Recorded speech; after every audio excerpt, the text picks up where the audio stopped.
What's going on, beautiful people? This is a tutorial on the most accurate and efficient ways to weigh your foods. A very simple skill, but there are accurate ways of doing it and there are inaccurate ways of doing it. And if you're aiming for a goal, you want the most accurate and efficient way possible because it's going to get you to your goal as fast as possible.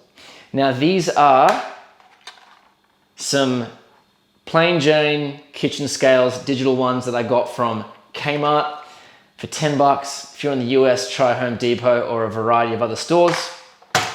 And let's get into it.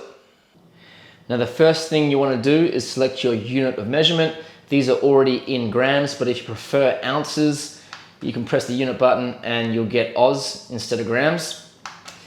Now, let's say you want to have a morning smoothie and you've got a specific amount of ingredients that you add to your morning smoothie. Say, 100 grams of banana, 20 grams of peanut butter, 20 grams of almonds. Super simple way I'd do it is I'd put my smoothie jug on the scales. I'd press the tab button, which will zero out the scales. And I would add my, say, 20 grams of almonds in there.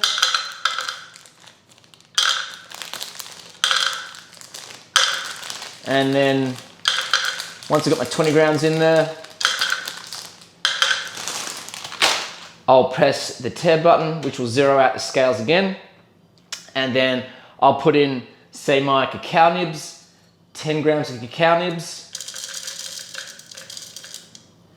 There's a little bit too much, but worst comes to worst, you can take stuff out. Not the most professional way to do things. Look at that, 10 grams right there.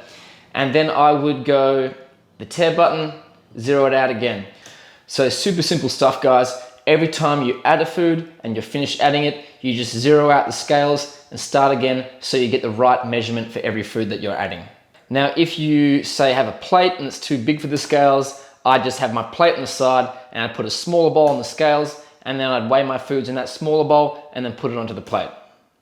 Now, what if you want an accurate amount of grams or ounces of, say, like a gooey food like peanut butter or honey? Now, I see a lot of people waste food this way because they put their plate on the scales and they'll scoop out the honey or the peanut butter with a spoon and they'll put it on their food until they get the right amount of grams, and then the rest of it on the spoon gets thrown out. Now, there's a very easy way around this, and I don't have any peanut butter or honey on me at the moment, but I'm going to show you the most efficient way possible with this measuring cup of cacao nibs. So if this measuring cup of cacao nibs is the peanut butter, I'd simply put the jar of peanut butter on the scales and I would zero out the scales.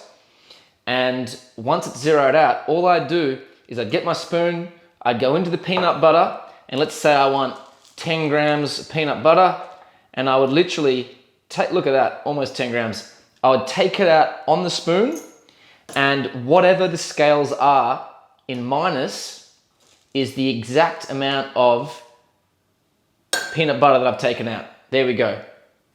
Now, what about weighing things cooked versus raw?